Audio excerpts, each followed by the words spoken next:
పత్రికా మీడియా సోదరులకు పేరు పేరున నమస్కారాలు.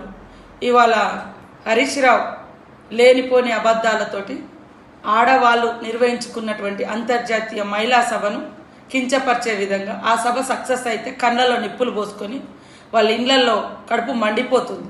అందుకనే మా మీద లేనిపోని అబద్ధాలు మాట్లాడుతూ ఉన్నారు.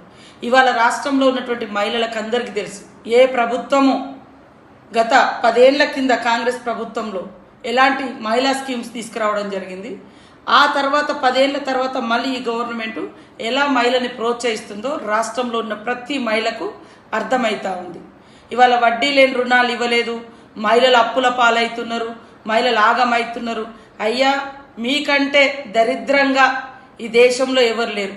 ఆడబిడ్డలు ఎవరైనా ఎదగాలంటే మీ కవితమ్మనే ఉండాలి. రాష్ట్రంలో బతుకమ్మ ఆడాలన్నా ఆమె ఉండాలి. బీసీ ఉద్యమం అన్నా ఆమె వచ్చి హైజాక్ చేస్తుంది, ఎస్సీ ఉద్యమం అన్నా ఆమె హైజాక్ చేస్తుంది, మహిళల ఉద్యమం అయినా ఆమె హైజాక్ చేస్తుంది. ఇలా కేవలం మీ ఇంటి బొమ్మలు, మీ ఇంటి బిడ్డలు మాత్రమే ఉండాలి తప్ప